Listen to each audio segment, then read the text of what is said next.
The Athletic.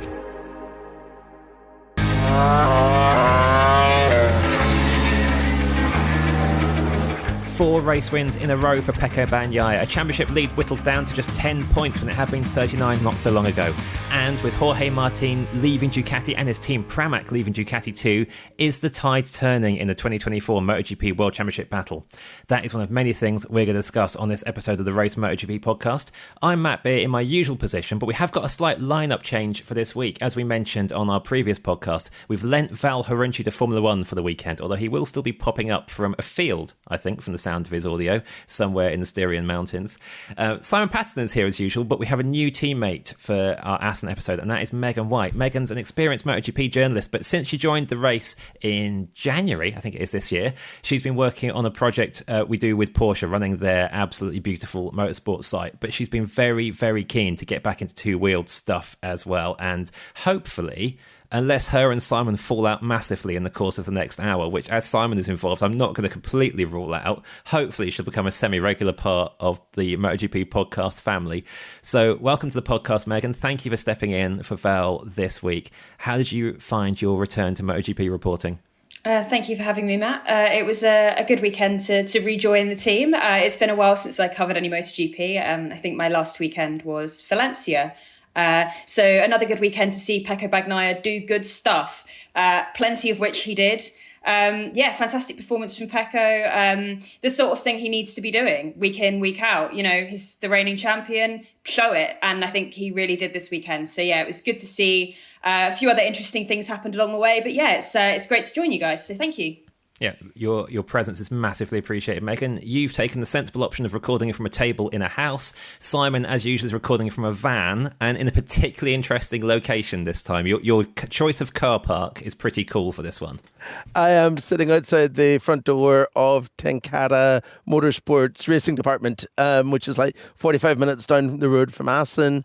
Northern Europe's largest Honda dealership, but also with a massive workshop at the back where they run their 11-time World Supersport Championship winning team out of. So really cool place, really great people. Stop off for a coffee on the way down the road and recording the podcast from outside before we hit the road again. Yeah, it's a showbiz location, but he is still in a van outside. So I think we're staying. It's a very nice van. It's a very nice. Megan, you've been in my van, Megan. It's a nice van. I can confirm I have been in the van, and it is a good van. Yeah, it's actually quite a nice plant in the van today. I can see in the back. Right. Of the screen as well. I didn't realise you'd started to decorate it to that extent. I'm impressed. But enough fans, enough foliage, or there'll be more foliage from Val recording from a field later, I think. Let's talk about what actually happened on track this weekend. As we said at the outset, this was a massive, massive Bagnaia weekend. But how do we quantify this in terms of the title battle? Because Jorge Martin still limited the damage pretty well. Megan, did you see this as a kind of Bagnaia is coming now, he's looking unstoppable kind of weekend? Or was this one where Martin did enough to prove that he can still stay in this, even with this kind of Bagnaia Ducati juggernaut bearing down on him? I think Martin did a great job. I believe he did the absolute most he could have done. Although, having said that, getting a penalty, a 3-place grid penalty, isn't going to help your chances either way. However, as he admitted, Pecco probably was going to win regardless. But I think that this is the Pecco that we know, and Pecco is always a bit slow to get going. In the same way that on a Friday, Pecco is never really that quick. You know, it takes a bit of time to get going. Better on a Saturday, great on a Sunday. His approach to a season seems to be quite similar in that at the start is like, or get going a bit. In the middle, he'll get, really kind of crack on. And then towards the end, he does a great job. So I think, that approach is kind of getting underway now. He had an amazing weekend. He needs to have those amazing weekends. And it's now only a 10-point gap. So he's doing what he needs to do to win another title. You said that Pecco takes a while to get going over a race weekend. I cannot believe this statistic, but Friday at Assen was the first time that Pecco Bagnaia has ever topped an FP1 session in his entire MotoGP career. He's just never done it before because it always takes him a bit of time to build into it. And yeah, you're exactly right, Megan. Like, that's how his seasons work as well. That's how his titles have been won traditionally. If he'd got into his streak a little bit better, in 2021, Fabio Quartararo probably wouldn't have won a title because Pecco started really slowly and then it built and it built and it built and he ran away with it towards the end of the year and Fabio only just clung on. In saying that, though, this was one of the most impressive weekends I've ever seen from Jorge Martin, because there was genuinely a point where, given how difficult his Friday in particular had been and how much he was struggling, and then his like sloppy qualifying where he got second, but he got a penalty along the way and he was fighting with people on track and jockeying for position, and it wasn't Mr. Pole Position Jorge Martin like we expect. So it all looked really difficult for him going into the sprint race, and there was genuinely a point where Pecco Bagnaia was riding away from him, and I was thinking, like, this is where the old Jorge Martin makes mistakes whenever he's trying to chase on a bike that's not as good as Pecco's, in terms of setup. He's trying to chase a fleeing target. It would be very easy to make a mistake here, and he didn't. He settled for second. And he did the same thing the next day. And that, to me, that's a new level of maturity from him. It's a new level of, being prepared to score points instead of win races whenever you have to do that. So I'm not going to say the title's over. Far from it, because at the end of the day, Martin still leads the championship. But he needs every weekend where he can't win to be like Assen now. I'm going to bring in our usual number two on this podcast at this point, because one of the questions we asked Val to provide an answer to was his thoughts on Jorge Martin's weekend. Now, I expected Val to be recording from the back of a car travelling through Austria after actually Val making F1 quite good effort there. That was quite a good Grand Prix. But it sounds from the insect noise like he's recording in a field, ditch or forest. So here's Val's thoughts on Martin's weekend. Hello again, this is Val from picturesque Styrian. Obviously a bit distracted this weekend by the four-wheel sojourn, but couldn't quite go a week without inflicting my voice upon the podcast faithful. Did very much keep up with what was going on over at Assen. I think is very clearly going to be a 37 points for Pecco Bagnaia since about lap 1 in first practice, which is why, again, much like in Mugello, Jorge Martin did feel like a big focus of the weekend. Like in Mugello, I was wondering whether there would be several riders who would be able to fit themselves in between him and Bagnaia, and like in Mugello, he basically managed to stop that from happening. If there is a chance for him to win this championship, I think weekends like these will be the backbone of it, because there will be other tracks where I think Pecco Bagnaia maybe won't be quite this dominant, because this was pretty ridiculous. But I think it will be dominant enough to where you'll just have to accept that he's taking home the 37, and you need to make sure that his gain isn't in double digits. And Martin did this weekend. I was worried a bit, but I think this is a good outcome for the title race. Very impressed by both. Very impressed by the fact that Martin even briefly sort of threatened a challenge in both races, though. Never truly believed it. I think none of us did. Very interesting now to see how the Sachsenring goes. I think it's another one where Bagnaia is quite handy. So it's a good thing for Martin's title chances that he built such an advantage to begin with. Yeah, this was not a Martin weekend as we've come to know them. This is almost, well, I was going to say it's a boring Martin weekend. He still managed to get a penalty and throw in some hand-waving antics on track into his weekend. And a particularly odd incident with Jack Miller. We should talk about that one, actually. Was that in Friday practice when Miller... There's no penalty for this one. Martin was moving slowly on the line. I think Miller was kind of moving slowly as well. But Simon, you came down quite heavily on this being Martin's fault. Basically what happened was that Miller lost some aero by clipping Martin, having just turned round from looking behind him to find Martin right in his way. Yeah, so they were all on out laps. Well, no, sorry, Miller was on out lap. I think Martin was cruising. His defence, and Jack Miller's, kind of taking the blame for it, was that Miller should have been looking in front of him, which, yeah, he should have been. But at the same time, he glanced over his shoulder, and an obviously slower Jorge Martin decided to slam on the brakes to go even slower, and Jack ran into him on the apex of a corner. It should have been a penalty under the under the rules, he was going excessively slowly and caused contact with another rider. It seems to me that that's a pretty clear-cut penalty, because at the end of the day, it was Martin's braking that caused Jack to run into him, whether or not Jack was looking where he was going. And riders do look over their shoulder. I mean, that's, you know what I mean? It's a thing. I was really surprised he got away with it, but it was kind of indicative of Martin's whole weekend of both riding to try and get a toe while also riding and trying to avoid other riders who were trying to get a toe off him, because he was both nervous about being able to go fast himself while other as well as helping others go fast following him. It just, right up until the start of the sprint race, his whole weekend was nervous, and both of those incidents, I think, showed that really well.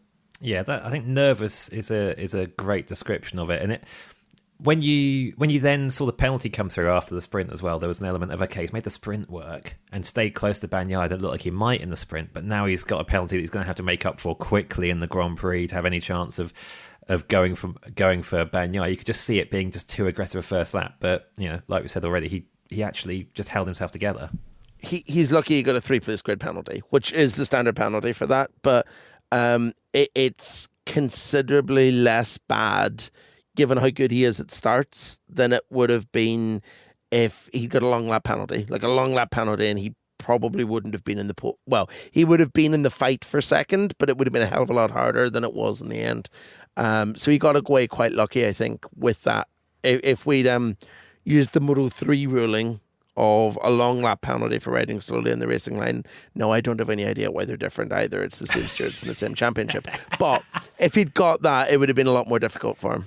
We've got quite a few questions in this episode from the Race Members Club. If you're part of the Race Members Club, which now covers MotoGP as well, you can throw in questions for our post-race episodes via Patreon, where we've got our special riders-only tier. If you just want the MotoGP content that we do on there, £3 plus VAT per month, or you can join the overall Members Club, get all our F1 stuff as well. We're going to have a whole section of these questions later on, but just to throw in one from Sean now, this is the other big element of Martin's weekend for me. This was the first weekend since all the big moves were announced. We know that Martin is not going to be in factory Ducati colours next year. If he's got number one on his bike, it's going to be on the Aprilia. We now know that Pramac is off to Yamaha, so this long Pramac-Ducati relationship is ending. Sean's question is, I feel that the evil entity that is Ducati Corsi will subtly hinder Jorge Martin so he doesn't win the title. Thoughts? Simon, I'm going to, in a second, I want to get Megan's take on your permanent position that satellite teams can't win championships anyway, but what are your initial thoughts on whether Ducati would actually hold Martin back as such? There is no way that a factory Aprilia rider on a Pramac Yamaha is going to win this world championship. It's just not going to happen. And I don't think they're going to hinder Martin. Don't get me wrong. I don't think they're going to hinder him. But the bike that he finishes the season on now is the bike that he finished the Mugello race on. There is no further development. There is no more future trade secrets going to be divulged to him. There's no more, this is what we're even hinting at doing next year, or this is the direction that the 25 bike is going in. He doesn't get any of that, neither do the team. So their development is now fixed. And we know, we know from looking at the GP23 from the start of the season to the end of the season last year, how much development came for it. I'd be very surprised if there isn't going to be, for example, an aero update coming after the summer break, which Ducati are allowed to bring. I'd be surprised if Martin gets that, because why would you? Why would it be in your best interests to show another team, and not just another team? This is Yamaha, who have poached a load of top people from Ducati. Their head of aerodynamics and their head of bike development are both people they stole from Ducati. And Ducati know that, and there's got to be a bit of bit of bad blood there because of that. So, no, Martin is getting no upgrades. I think he's probably quite lucky, because it means at the end of the season he can always use it as an excuse whenever he doesn't win the championship. And, he can't rely on the satellite bikes don't win championships excuse. Megan, can satellite bikes win world championships? No. Oh. Yes, Megan, you can come back. It would be why would they let that happen? That's the why. Why? It would never happen. It would be like it would be like in F1, like a Toro Rosso winning the championship. Like it just like what? No, I don't think that would make any sense for anyone, sponsors, like what? Because otherwise, there's no incentive to go to a factory. There's no like, I want to be on a factory bike. You know, like Bez obviously wanted a factory bike, he wanted a factory seat, he's gone and got a factory seat. Martin wanted a factory seat, he's gone. If there was a chance to win on a satellite team, they'd stay at a satellite team and be like, I can prove myself here. Obviously, Marquez kind of did want to stay at a satellite team to win a title and isn't. So that kind of, again, proves the point that, like, if you want to win a title, get on a factory bike. Pedro Acosta going to the KTM factory team, like, got to be on a factory bike to win it. So I think the Martin thing with going back to what you said about the development for the rest of the year, as Simon said, I don't think it's like a Ducati are going to be like, oh no, we, like deliberately like sabotaging him. I just think he just will not get anything else. Like that's your lot. Like do what you can with what you've got, and that's the end of it. Like they don't want him to have the secrets. They don't want the team to have the secrets. So I don't think it's a case of Ducati being some big evil like bad guy. But again, I think it's just like it's the way the cookie crumbles. So yeah, I think that the amount of development that Pecco will get compared to the amount of development that Martin won't is going to be probably a bit of a deciding factor. Without the fact that Pecco is probably going to win anyway. So and the other thing is, it's worth remembering both Pramac and Martin knew this. They knew this was coming.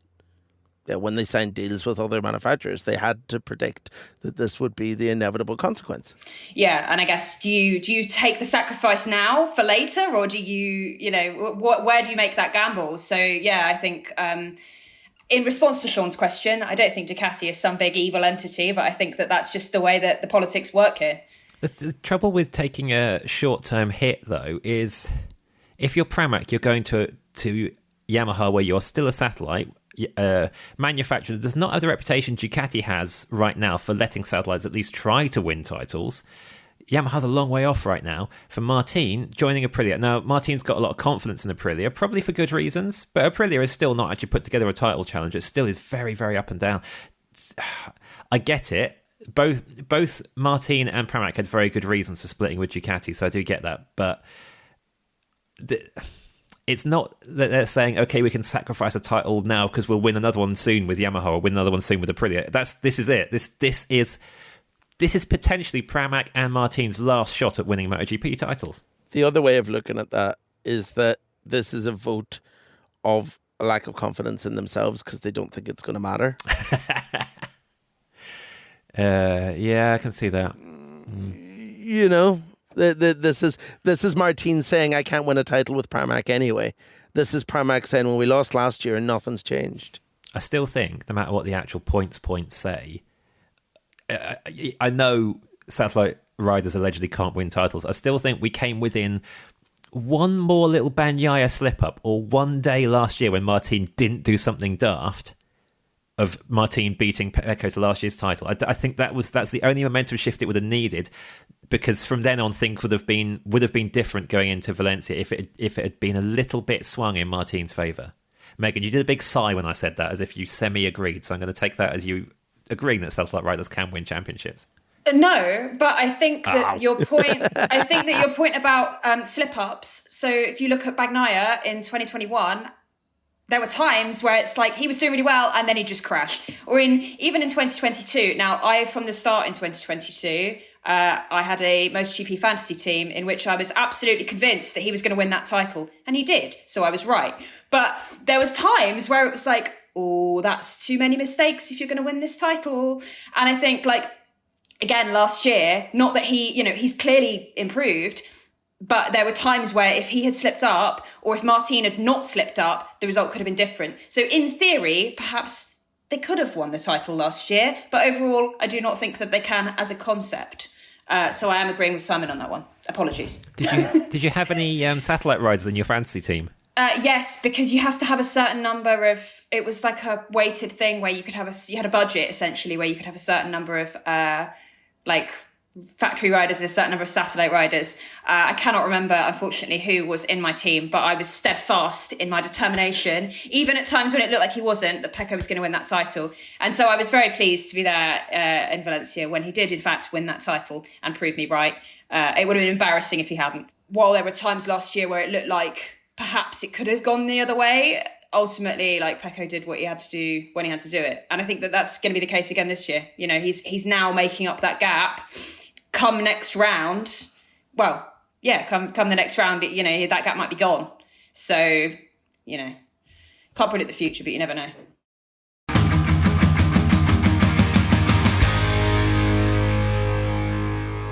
So before we go on to talk about Marc Marquez's pretty messy Assen weekend, there's also some potentially massive news about his Gresini team that, Simon, you've broken on the race this morning.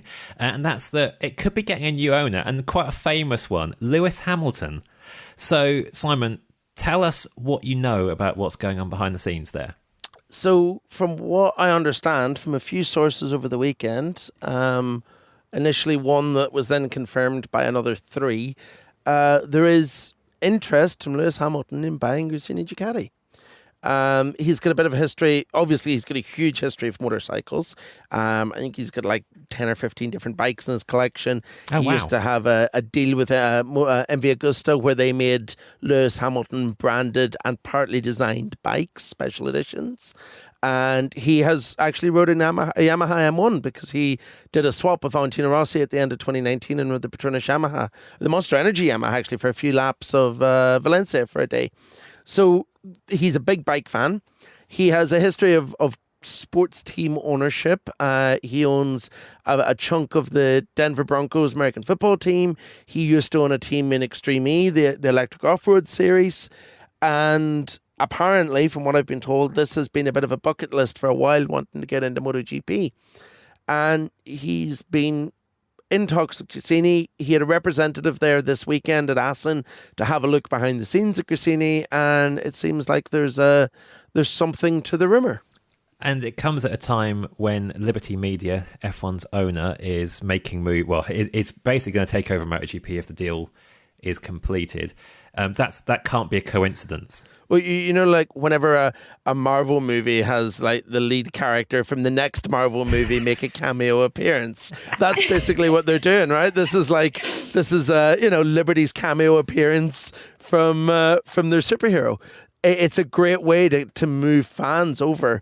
I mean, you know, if you want to launch, say you wanted to help boost your initial uptake of MotoGP and convert F1 fans into MotoGP fans, you don't launch another direct clone of Drive to Survive. You follow Lewis Hamilton as he builds his MotoGP team. What a storyline to convert those Drive to Survive fans across. It's perfect. It makes perfect sense. There's so much potential to it as a commercial thing, and you know, because he's Lewis Hamilton, it won't actually cost him a penny, because Petronas and Monster and all those sponsors of his who are already sponsoring MotoGP will flock to the opportunity to do it. Yeah, I absolutely love this. I also love this is like Deadpool and Wolverine. This is what this is. Go to your local cinema. But honestly, I think it's great. It's great for everyone. Like, this is such an exciting, the potential in this is amazing. All the crossovers, like you said, Simon, like from a sponsor point of view, amazing. From a fan point of view, Lewis Hamilton fans, and I mean this with no disrespect for the championship, Lewis Hamilton fans watched Extreme E because it was Lewis Hamilton. So they will come and they will watch MotoGP. Then you've also got the added benefit that Lewis Hamilton fans, traditionally, they are young, they are diverse, they are like a new fan group that MotoGP really needs. Now, obviously, Liberty Media's takeover will help that. It will help kind of inject that side of things. But Hamilton fans, you know, having young, you know, people of colour, LGBT fans, like all these people who are like massive Lewis Hamilton fans because he speaks up so much on these issues, will be like, oh, that's cool. What's Lewis doing? They buy all his Plus 44 merch. They're invested in the work that he does around diversity. Like, I think it's a really, really great opportunity for everyone, actually. And also, MotoGP's fundamental problem is just getting people to watch MotoGP, right? If you're one of those fans and you watch one MotoGP sprint race, you're a fan for life. Because what the product we have on track is so good that, you know, if you're going to come from F1 where you're a Lewis Hamilton fan, with no offense to F1, and watch what we're delivering at the minute, it's a pretty easy job converting those people once you get their eyes on the target. Yeah. The first MotoGP race that I ever watched was the 2021 Austrian Grand Prix that Brad Binder won on slicks in the rain. As soon as you have watched it, you are hooked. But it's getting people through the door. It's not the product, it's getting people to the product. It's like if you herd them through the door and make them stand there and watch it, they will love it. Like, I have friends who are dedicated F1 fans who started watching a bit of MotoGP last year and went, oh, actually, this is really, really exciting. You know, the fact that the sprint races are so short, they're so digestible. Like, the races themselves are not an hour and 3/4 long. Like, there's so much potential. And like Simon says, get people through the door and they will stay. It's the getting them through the door that's the issue. And if you're a Lewis Hamilton fan who would love to go and see Lewis Hamilton racing at the British Grand Prix but can't afford £500 for a ticket, you can go see Lewis Hamilton's team racing at a different British Grand Prix for £100. So I see that point. I'm going to be slightly sceptical here. Like, Megan, you mentioned that Hamilton fans watched Extreme E. I think they did for the first day of Extreme E, and then they realised that basically the spectacle was completely terrible. In fairness, Extreme E, its first round was really, really bad. It did address that. It got better, but I think it lost the audience by then with that first misstep. MotoGP won't have that problem. MotoGP is superb. However, Valentino Rossi having a team in MotoGP did not keep Italy interested in MotoGP when Rossi stopped. It needed Bagnaia to start getting really, really good to do that. I love this. I'm very slightly sceptical over whether Hamilton as a figurehead, who I don't see being remotely hands-on with this, will do enough. I just have one caveat to add to that. Pecco Bagnaia is a product of Valentino Rossi. Yeah, okay, yeah. Without Valentino Rossi, there is no Pecco Bagnaia. Yeah. So and I don't think it takes much to nudge people because MotoGP's product is so good. Yeah, I also think that Lewis Hamilton fans are a bit like Swifties. I feel like Lewis Hamilton fans are really keen. I mean that in like a positive way. Like, they're really keen to consume everything that Lewis Hamilton does. They follow his dog on Instagram. They buy his merch. They follow everything he does. They buy Vanity Fair because he's gone to the Met Gala. They consume all of this media. He is a great role model in Formula One. He's the only person of colour in driving in Formula One. People really gel with his personality, with his ethos. And I think that ethos being brought into MotoGP will draw in fans. I don't think it's going to suddenly mean that every single MotoGP race sells out.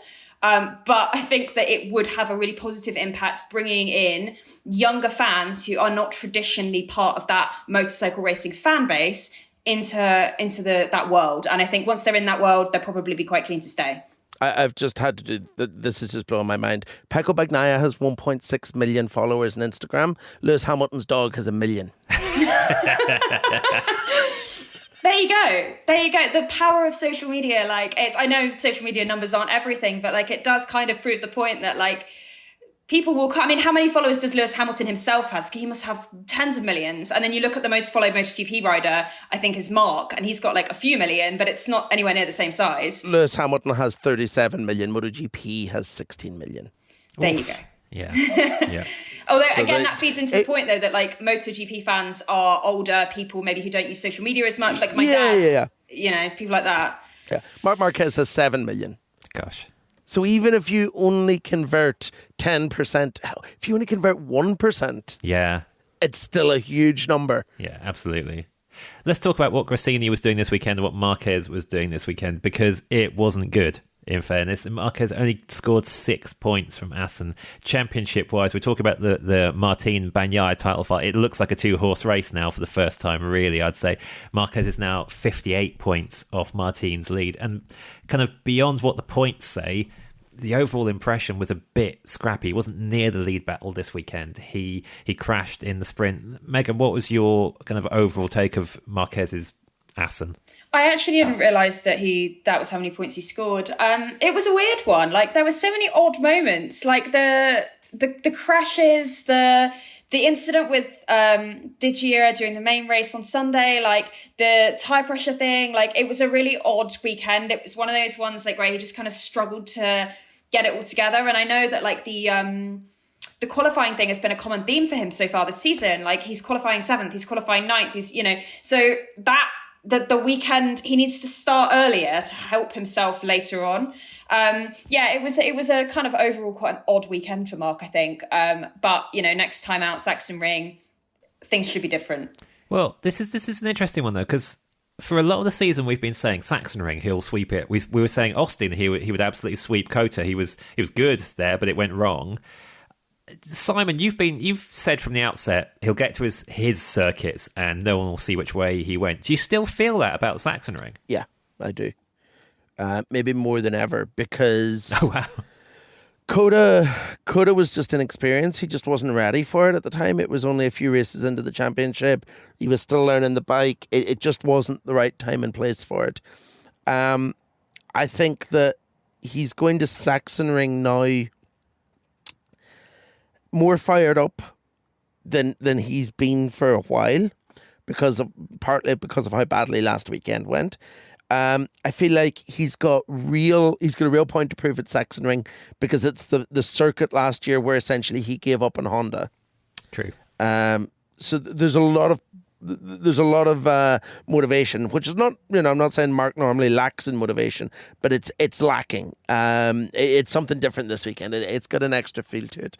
And I think he's at the point now where the places where he's struggling in this bike, he can overcome a certain amount of them through his own ability. But we've not been to tracks where that's necessarily been able to play out, and the long fast corners of Assen are one of them. I mean, this is not a circuit where he's ever really been that good. It's not somewhere where he's ever really shone in the past. So I think, he had pace at the weekend. He didn't deliver on it. He has had pace in the past few weeks where he's been doing a good enough job delivering on it. And I think we're going to go to this weekend and he's going to win it. That's my. Do you think if Kota had been like a few rounds later, maybe more like now than how early in the season it was, do you think if Kota was the next round, he would sweep Kota? Yeah. Because I think the Kota thing was time, experience. It was just, he wasn't ready to win anywhere at that point. If you swapped Kota and Sachsenring in the calendar, I'd be having the same conversation, I still see it as just he needed more time. It was unfortunate for him that it lands early in the season, but Sachsenring, I think, comes at the perfect time. Yeah, and I love the kind of potentially cyclical story of, with everything that happened at the Sachsenring last year, with throwing the bike around in the gravel and all of that absolute Honda nadir. Felt like a lot of Honda nadirs. You only have one nadir as a word, can't you? But he seems to find a way to bend that. But the ultimate moment for me last year was him gesticulating at the onboard camera and the bike. Yes. Yeah. That was the moment when the dream ended, and yeah. I think all of us felt like, actually, this could happen. He could leave Honda, and until then, it hadn't ever really seemed real. And Sachsenring changed that. So for that to be the scene of the first Ducati win, just as Sachsenring being the scene of the first post 2020 injury win, it's got that Marquez storyline element to it. I do see that, and I had forgotten. You said he was bad at Assen. I was like, Marquez being bad anyway. That's not really true, is it? But that did maybe check the stats. He has only won there twice, which by Marquez standards is just rubbish. It's pretty poor. Yeah, rubbish. Yeah. You mentioned qualifying, Megan, and one of our questions in the Members Club was from James Stevenson, who said, is qualifying a Frankie Carcetti problem? Is it fair to say that Joan Mir, Fabio Di Gianantonio and Marc Marquez have not qualified well while working with Frankie as their crew chief? Now, I put this on a list of questions. Simon, I knew you'd go for this one, and you're shaking your head straight away. Yeah. Go for it. I think Joan Mir is not a qualifier, first and foremost. We've seen that. We've seen that in previous iterations of Joan Mir and since. I think that Fabio Di Gianantonio had an okay run actually in qualifying with Frankie Carcetti. He wasn't substantially better or worse than he's been this year. With a different crew chief. And I think that Marc Marquez's fundamental problem right now is that, yes, he's always been quite good at qualifying, but I think Jorge Martin in particular is amazing at qualifying. And it's not like Marc is qualifying like P9 every weekend. Some of the results recently has been a consequence of having to come through from Q1, which is something of his own making to an extent. I don't think that's a Frankie issue. That's been a strategy problem sometimes with Marc's placement, things like that. Bad luck, which is always an issue with it. So I don't think it's a Carcetti problem at all. I think that it's just the way this has been this year, and it's a mark of the opposition as well. I can see it. I can see it as something that is slowly improving as well. I think that it's been a bit of a work in progress, because you can run a race, especially if you're Marc Marquez. You can run a race if you're not completely confident in the bike, because you've not fully developed it, you've not fully learned it, you've not fully mastered it. But you can't do that with qualifying in MotoGP at the minute, whenever you need total commitment. That's how you crash, as we saw at the weekend. That's where crashes come from, whenever you're pushing beyond where you feel comfortable. And I don't think that's not a crew chief issue at all. In the end, Marquez's weekend ended up being, his final result ended up being defined by the return of the spectre of tyre pressures and tyre pressure infringements. Rafa Tipta from the Members Club said, "It feels unfair that tyre pressure seems to be dictated by your race situation. If you set it expecting to be in a dogfight but end up with clean air, like Marc, you've essentially been screwed over from running the race properly. Letting a competitor through to maintain pressures and whatnot seems against the spirit of why we go racing. Teams have repeatedly run outside the tyre pressure ranges in the past, and it was fine. So how big a safety risk do tyre pressures really pose?" So before we get into answering that, this was the bizarre scene in the race where Marquez was letting Digia past because he felt he needed to get his tyre pressures back to where they should be. Everyone around him kind of guessed that was what was going on. And then after going off for one lap because Enea Bastianini kind of elbowed him aside, Marquez's pressures did go out of range by, was it 0.01 PSI? It was minor, wasn't it? But that was enough to trigger, was it a 16-second penalty, drops him from 4th to 10th in the results. We haven't seen, this hasn't wrecked the season like we thought it might when there was talk of every tyre pressure infringement mean disqualification. But I understand where Rafa's coming from. I understand where Marc and Grassini were coming from with their rage over this. It's messy, isn't it? It's not great. So from what I understand, we were very close to much, much worse on Sunday. Oh. Because so they were allowed to do 14 laps under pressure as the 60-40 margin that they're given under the rules right now. And from what I understand, there was 4 other Ducatis that did 14 laps under pressure. Oh, wow. So we came within a lap of 4 other Ducatis getting the same 16-second time pressure penalty as Marquez. So it could have been really bad. Look, the end of the day is this is a horrible position. I don't like it at all, and I'm not defending anyone for it. But it's a rule that Michelin are taking a huge amount of heat for something that is not actually their fault, because this has come from ride height devices that manufacturers refuse to get rid of. And it's because the tyre isn't developing fast enough because riders refuse to use new development tyres at test days. So it's not Michelin's fault, right? They're doing the job they can. They're taking a ton of heat for it. And they're still insisting that this rule has to be enforced, which means they believe that there's a risk that if we run a lot of the time under the minimum pressure that they dictate, that something really bad is going to happen. And that something really bad is fairly obviously a massive tyre failure on a motorbike that's capable of 330 miles an hour. I do not want to see that happen. That is just, it can't.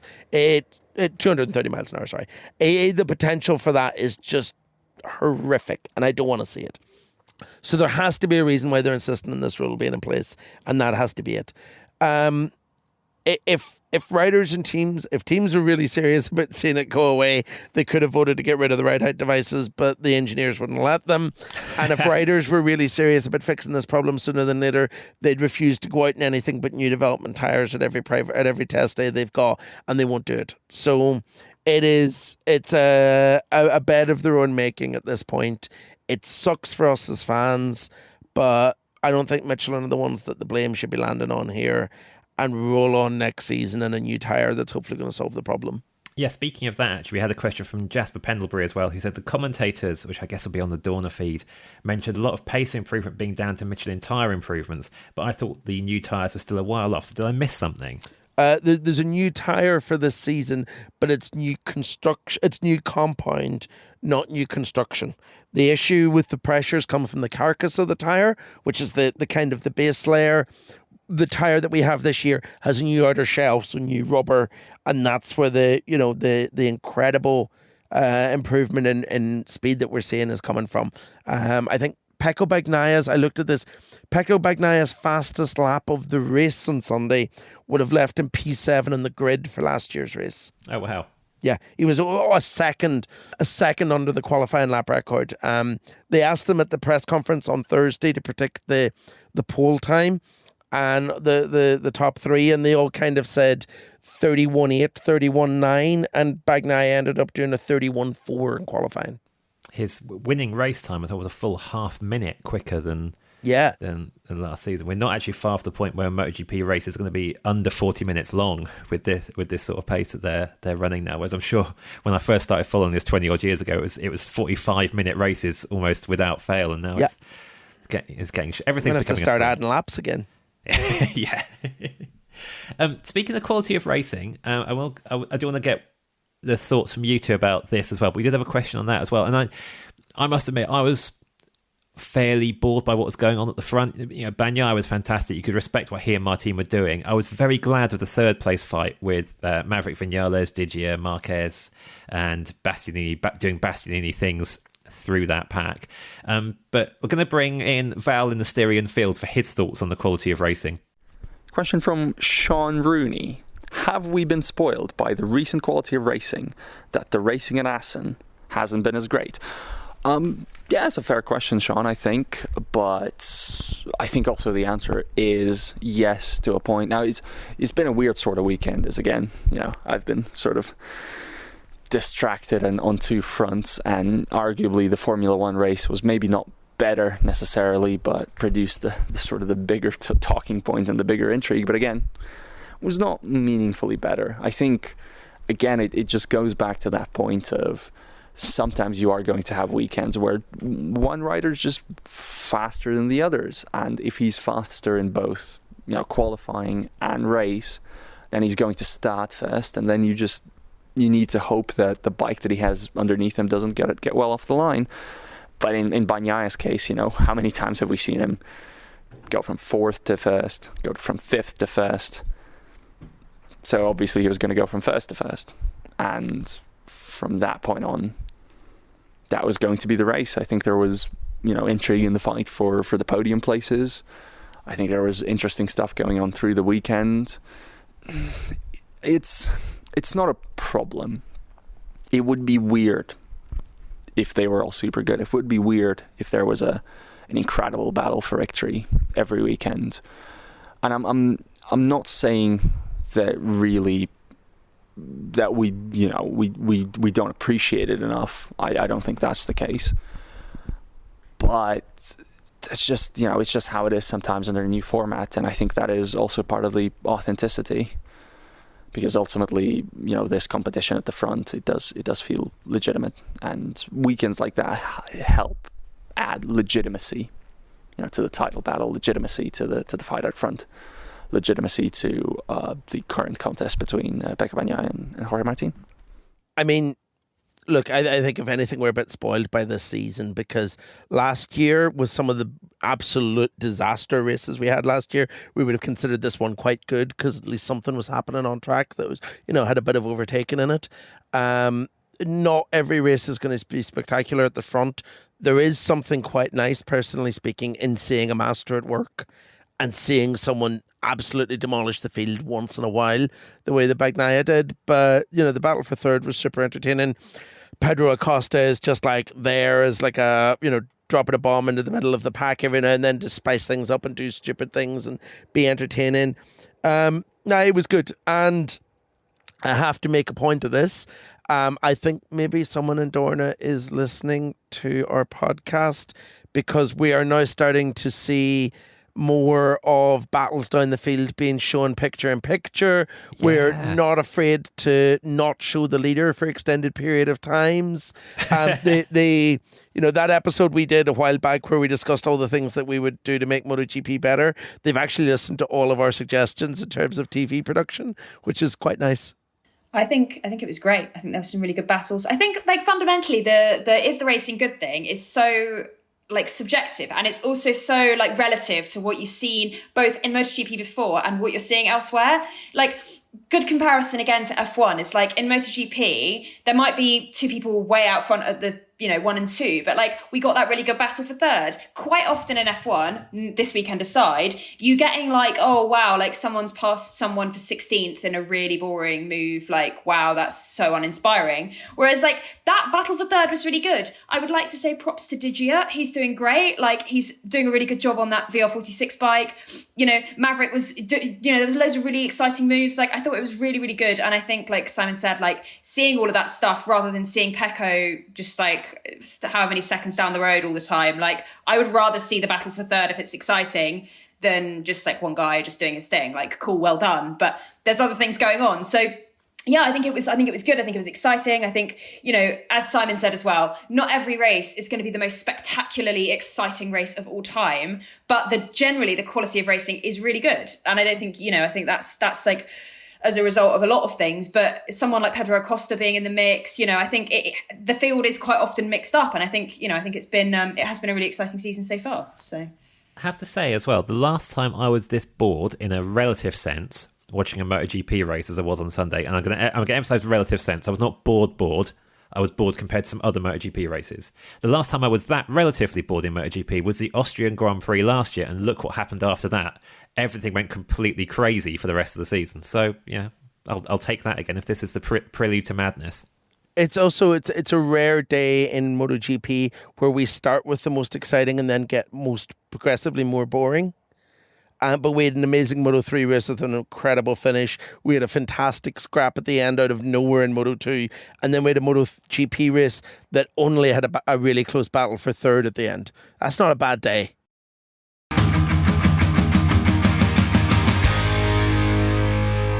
So for the final part of this podcast, it's all about the Race Members Club and the questions you threw in for us, which you're going to get a chance to do if you're in the Members Club after every post-race episode of this podcast. Like I mentioned earlier, we are now on Patreon. You can find us if you're a Patreon user, if you search for The Race, or you can sign up via the Race website still, the-race.com/members-club to go direct to the Members Club.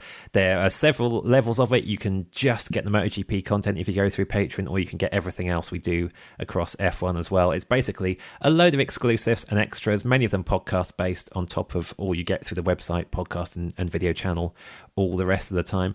In the MotoGP section, we're promising you at least 2 bonus podcasts per month. So if you've been with us since the outset, you will have enjoyed us debating the TT the other week. You'll have had me and Simon going through all the latest rider market fallout fresh from the paddock on Thursday going into Assen. We've got a lot of ideas, and I'm really, really enjoying the interaction with everyone who has joined us on Patreon so far. A lot of you are chucking in ideas for what you want to listen to, what you want to see, and all of it is being noted, and plans are being put in place to bring that to you as well. So we really, really appreciate the support, the interaction. It's a lovely community already. There's bits of social media where it just feels like a new fan base every day wants to set fire to Simon's van, but in the Race Members Club on Patreon, it's really civilized, and you take us in the spirit we intend to come across, which is mostly respectful to these riders, even when it's our job to highlight where they might be letting themselves down a little bit. So let's go through a load of the questions you've thrown in for this episode. A bunch on the rider market, thankfully, because we love the rider market. And the first one from Gordon, who says, does Simon still think Jack Miller is, quote, out of Grand Prix racing full stop? Or has the Pramac Yamaha move changed that? Now, Megan, I know, has strong Jack Miller opinions, but as Gordon asked Simon directly, we'll come to Simon first before letting Megan loose on this. I think from the noise that we're hearing from Yamaha and from Pramac, their number one pick right now is Fabio Di Giannantonio. That seems pretty obvious. But it's whether or not he wants to leave VR46 Ducati. He's in a good position. It's quite nice to see the kid that everyone likes, who didn't get a ride for this season until the final round of last year, now having 2 factories vying for his signature. I like that. That's a good redemption story. Yeah, that's lovely. The alternative, then, the other side of the garage, it looks like they want a kid. It looks like they want a rookie to kind of split the difference and have one experienced rider and one youngster. Both Alonso Lopez, who's been a long time Yamaha target, and Sergio Garcia, who's currently leading the Moto2 Championship, have both been mentioned for that. I think, given that that's the 2 riders, level that they want. I just don't see a space for Jack Miller. I think if they're looking at a DJ character as the number one rider, that means that alternatives to him will be people like Miguel Oliveira and Raul Fernandez. It won't be someone who's been around as long as Miller has. It'll be someone a bit fresher, someone a bit faster at the minute. Yeah, unfortunately for Miller, I think the time is increasingly coming because it also looks like there's no space at Ducati for him. So it's the new, presuming the Pramac thing doesn't exist, maybe there's an outside bet at Trackhouse because he's English speaking, he's a character who would fit well with their ethos, but yeah. Yeah, I just think he's had quite a lot of chances. As Simon said, he's been around for quite a long time. I know that he said when he signed up for KTM, he wanted to be there for, longer term. He's only had 2 years. And I do agree that all of the stuff that's kind of happened there sounds quite unfair. He thought he was going to be staying. Don't worry about looking anywhere else, mate. We've got you. And then, actually, goodbye. That's unfair. But ultimately, he's had lots of chances. He's had lots of opportunities. He hasn't impressed as much as perhaps he should have. And maybe it's time to give someone, some young and exciting riders a chance. If there's Moto2 talent looking to come through, give that a go. I think rather than kind of keeping the same people around just because they've got experience, I think someone like Digia paired with someone like, one of the rookies is a great idea. Fresh outlook, fresh perspective. Maybe Trackhouse would work, but I think ultimately the time has come to maybe let someone else have a go for now. As Deputy Jack Miller advocate on this podcast in Val's absence, I would say I like the idea of Miller at Trackhouse a lot more than I like the idea of Miguel Oliveira sticking around at Trackhouse. I think Miller would bring more to that than Oliveira is doing at the moment compared to Raul Fernandez, who is on a worse bike. Speaking of rookies, Eleanor Marker asked if there was any talk of Sergio Garcia getting a ride in MotoGP and that she would love to see him on that satellite Yamaha. As we just said, that's a pretty realistic possibility that he could be a Pramac target. But another Moto2 rider question comes from Hayes, who says that it seems like the hype around Joe Roberts moving to MotoGP was starting to die down coming into this weekend, and then he broke his collarbone. Has that injury come at the worst possible time? How does it affect his chances of being at Trackhouse? I don't think it's been a huge negative, in that I don't think it's affected his chances one way or another. I still don't really believe that his chances were all that high in the first place because of the noises that Trackhouse have been making about his potential versus the noise that Dorna have repeatedly been making to try and convince them to sign an American racer. So I if anything, really, it might help him a little bit, because it means that he's still got a fantastic record, and now he's going to miss 2 races where, potentially he could have crashed out of both races, or he could have, had poor weekends. Sometimes it's better not being on track after a good start to the season as you go into a crunch point. So I don't think it's affected him badly. Even if it is a bit unfortunate that he's broken a collarbone and won't be on track. Going right down to 17th in the Moto2 standings now, which feels like Val territory. So let's bring Val in for this question about 2022 Moto3 champion Izan Guevara, who's not having a great time since then. Sean Egan asks, where is the Izan Guevara who won the Moto3 championship? Any chance we might see a return to form? Now, I think I've championed Guevara the loudest on this podcast. I've really enjoyed the fashion he won the Moto3 title in.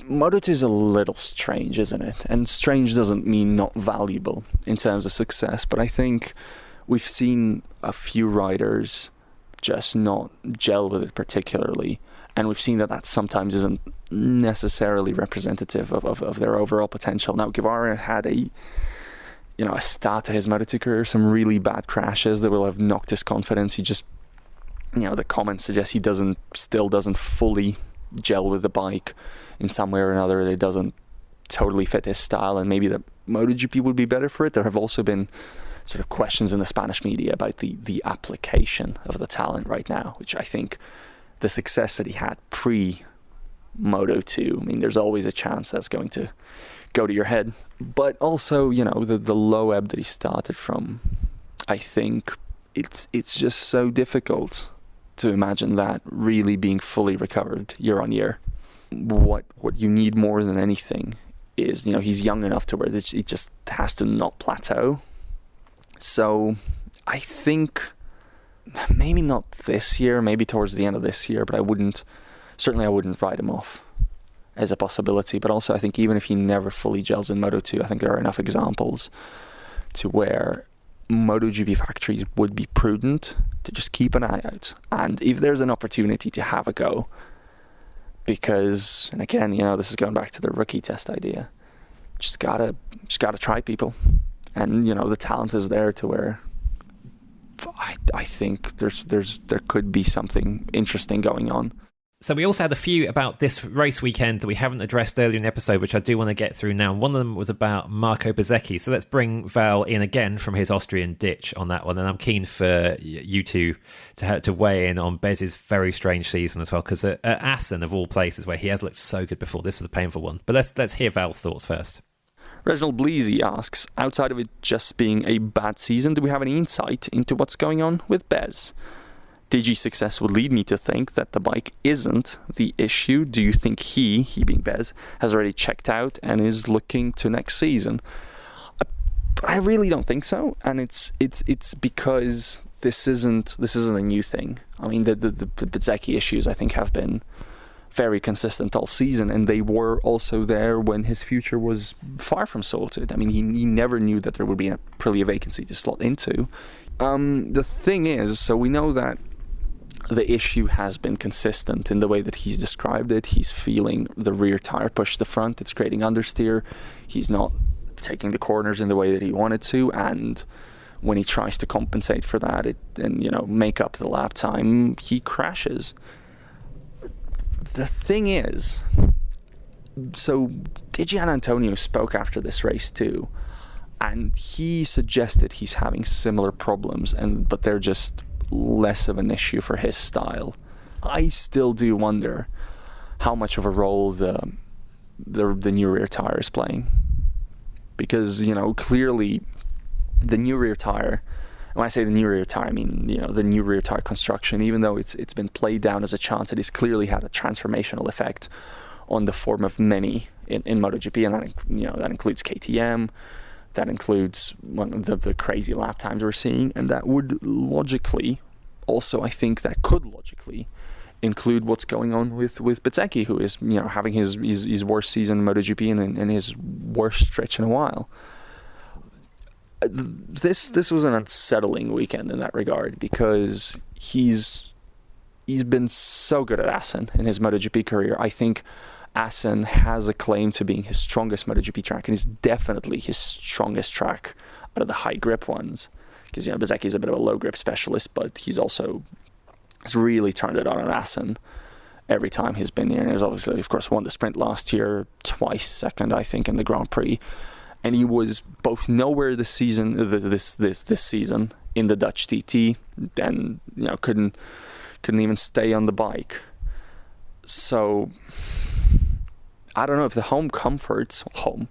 comforts of Assen don't dig him out. I don't really see where the positives are going to come this season. I think people might see that as being checked out, and there'll probably be a little bit of that, because maybe at some point he'll just see that this GP23 lark is too much of an uphill struggle, and he's better off just preserving himself and waiting to ride the RSGP. Will be an entirely new challenge.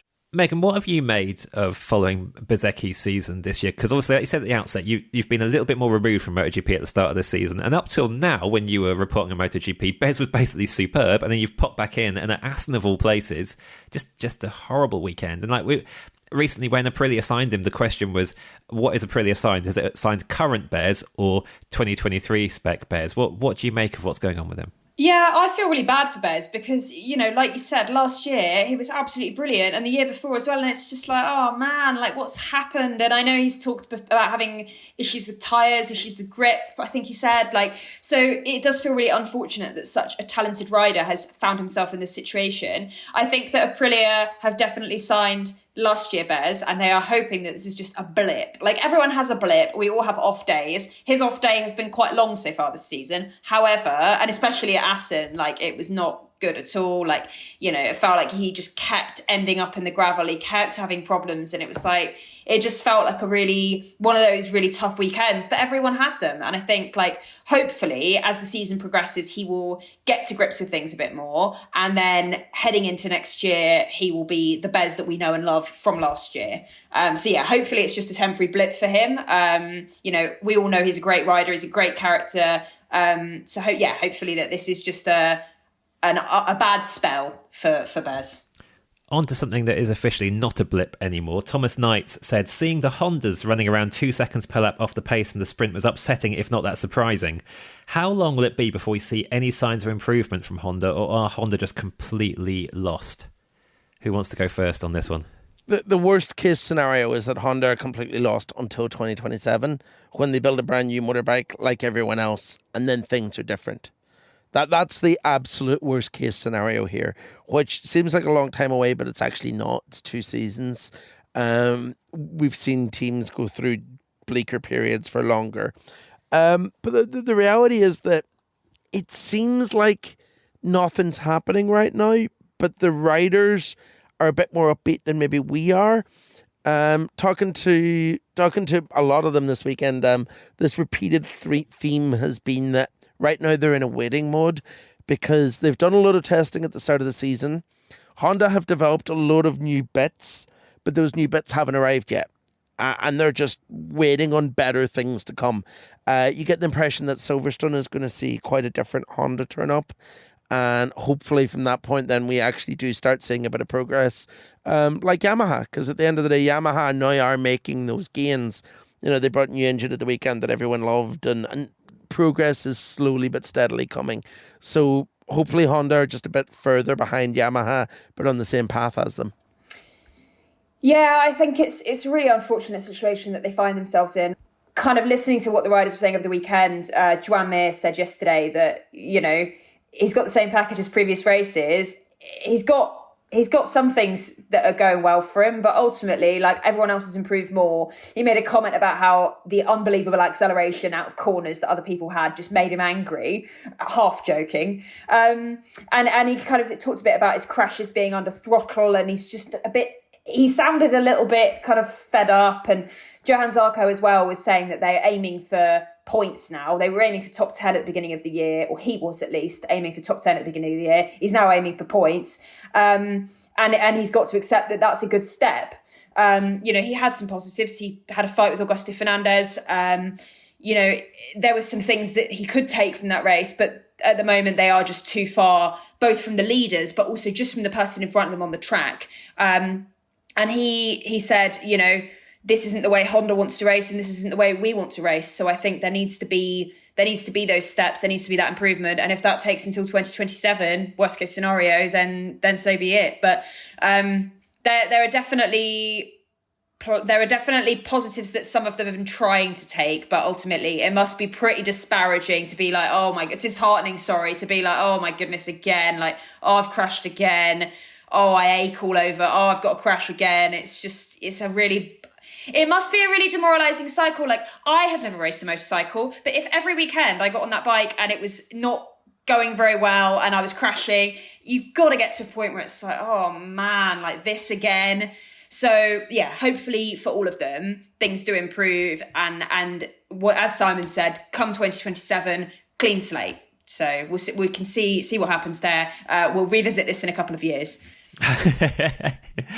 I'd love to be able to revisit Honda before 2027 and have something remotely positive to say. It's just it's that thing of how far down the timing screens you get a chance to look when you're half following something, and you've got to be properly concentrated on that timing screen to find the Repsol Honda this season. It's something we come back to a lot of times with both Honda and Yamaha. Like, what is adequate progress? Are the little signs that you see occasionally? We had quite a big argument on the pod a few weeks ago with Simon being positive about what Yamaha seemed to be bringing, and Val just being like, but look at the times, look at the performance. It's just not there. And I know 2027 is looming as a big get out of jail promise for everyone who's struggling right now if they put all their resources towards that, but it's still so far away. And like you say, Megan, it's demoralising if you said Zarco had a fight with Augusto Fernandez as a bit of a kind of positive. He's fighting with Augusto Fernandez this season when Fernandez is on his way out of KTM because his form's been poor, and Fernandez himself admits that he's basically rubbish at the moment, and that's as good as it's getting for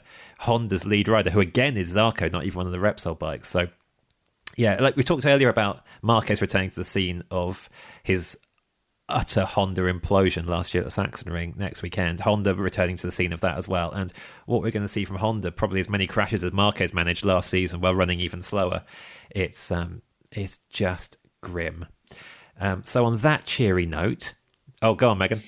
I made a comment over the weekend when we were watching it, like, Marc must be relieved that he didn't think, oh, I'll give it one more year, like, oh, I'll just hang around. It's like when you're in a relationship and the person you're in a relationship with is like letting you down, and you know it's the end of that relationship, and you're like, but one more year, and it's like, no, cut your losses, babe, get out of there. And I think he probably is looking at that going, oh yeah, 16th, 17th, 20th crash, like, ooh. So things might have been, Marc might have had a tricky weekend, but that tricky weekend could have been a lot worse. So, and like you said as well, like for Zarco, he took a positive, but it's not the best. It's not the best positive. But you know, we can only take the good things in life, and I think that's what he was trying to do.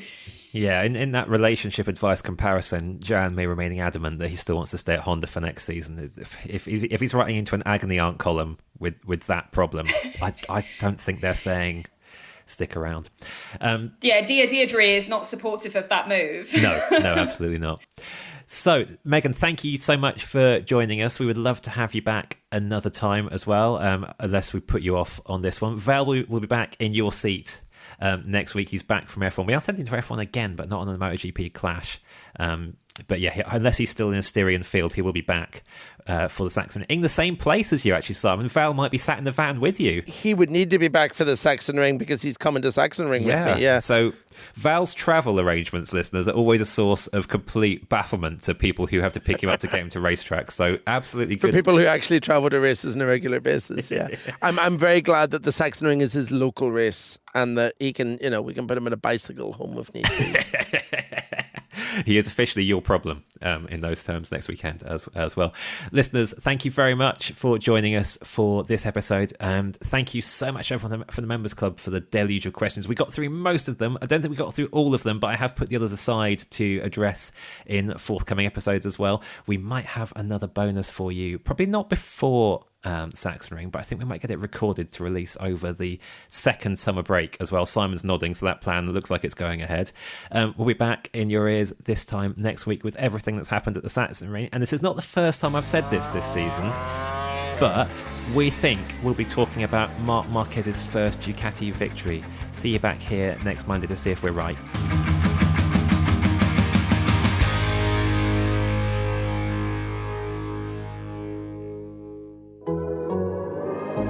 The Athletic.